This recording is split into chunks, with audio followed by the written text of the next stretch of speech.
Ron, did you get to finish your initiatives, or are there a couple things you wanted to finish? Well, I just wanted to point out that we have to move forward on the tower at the airport. That's critical for the growth, not only for the city, but also for the county.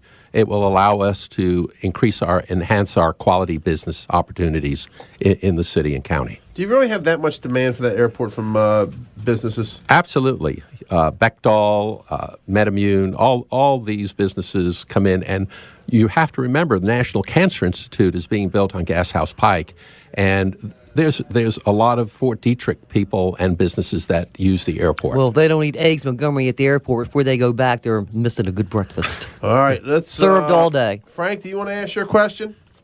Oh, yeah, if I could. Yes, you may. Mr. Tobin, you are known as somebody close to Mayor Jeff Holsinger, who's retiring from the post this year. How would you differentiate yourself in any way from someone who says, well, this is kind of the follow-up candidate to Mayor Holsinger? Well, I think, frankly, everyone's different. I'm a little more outgoing. I think I'll be more visible.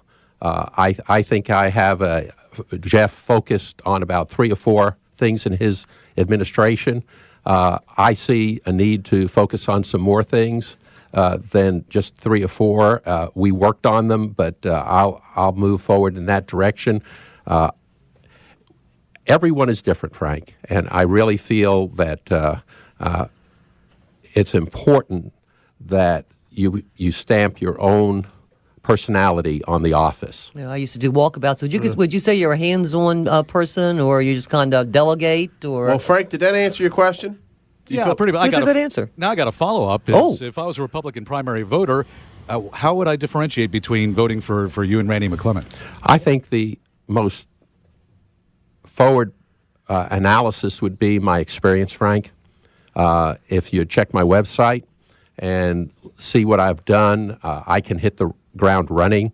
I've had this experience, and I think Randy's a great guy and a very nice person, and he's contributed to the city. However, I've been sort of at the nuts and bolts and inner workings for years. All right, Frank, I'm going to follow up on a follow-up question of Frank's. We've asked other candidates. A lot of candidates came out and said, this is why I'm running. Let's say the ugly, nasty word, buyout.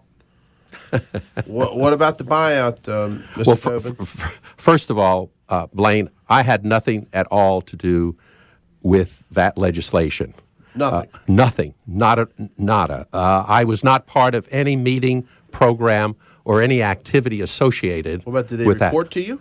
Absolutely no. So the other people involved reported to you? Absolutely not. That came out of the finance department and H&R. Okay. Well, I know he's the executive assistant. Okay. I just didn't know if they reported. And if I can get a little testy with you, what would you do? I took that 2 years pay and laughed. What would your wife say that you're going to do? That would be the question. Well, I did, Anita, I don't know, you asked me that question, but I went home and it was kind of shocking when it all occurred. And I said, Colleen, and she said, well, listen, if you don't take that, I'm changing the locks and you can find another place to go. I mean, I think anybody would have taken that same opportunity. Let's go to Gil in Urbana.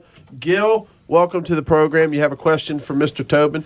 Yes, I'm wondering about Phase 2 of Deck 6. As it stands right now, it's going to require the demolition of 2 buildings that were part of the Frederick City Packing Company or Jenkins Cannery. And right now, the National Park Service Historic Preservation Training Center is in those 2 buildings. And I was wondering if he would consider anything with actually making the Phase 1 of Deck 6 higher than the design limits for the city in lieu of demolishing these 2 historic buildings. All right, I'll let him answer the question. Thanks, Gil. Gil, 2 things. One, we have taken the Phase 2 site development that includes the National Park Service site off our site plan. So that's not even on the table. Their lease goes through 2014. We have made phase one of the parking garage. We have asked the Planning Commission for a modification to make it a little higher. You know, we have the Carroll Creek overlay zone there, and it will be freestanding. And that is an item that really needs to be decided in the future. But right now, for the next 5-6 years, it's a non-issue, Gil. Because they'll be staying there. Is that what you're Absolutely, saying? Okay, absolutely. okay. They have a lease, and we designed the phase one where it's freestanding. So if future Planning Commission people, citizens want that building to stay, they have that option to have it stay. Okay, well, that's a good answer. So, Okay. Gil, is that good enough for you? Yeah, I hope that they renew the lease with the Park Service, because I think they're a valuable asset to the community, and there are approximately 50 people that work there. All right, Gil, Okay. thanks for the call. Thanks for the comment. Thanks for the question. Go ahead. Is there did you get through your initiatives or not? You still got That's fine, Blaine. Go ahead. One of the concerns ahead. that we've had in the city, and it's not just in the western environs, it's at Amber Meadows and a lot of other places, that's parking. People leaving abandoned cars in their side yards, their front yards, and we don't seem to be able to get this current mayor and board to come to any resolution to finish the problem. We've suggested that because out here we're an area of cul-de-sacs and very small lots, that the city address the situation by lot size. For example, over by the fairgrounds, you have very large lots. Out here, you have my backyard's 25 feet deep. So what would you do? I mean, would you try to be a leader and bring people together to come to some resolution on this, or just ignore us? Well, no, first of all, I can't ignore it. I think, to the best of my knowledge, the aldermen now are moving forward looking at overcrowding and parking issues and trying to resolve that in the last few months here of their administration. Yeah, here it's July, the primary Right. September the 15th, and then November rolls around. I would be committed if it's not brought to closure. I would be committed as that being a quality of life, high priority It's exactly what it issue. is. Okay. It is quality of life. Well, thank you very much for that. All right.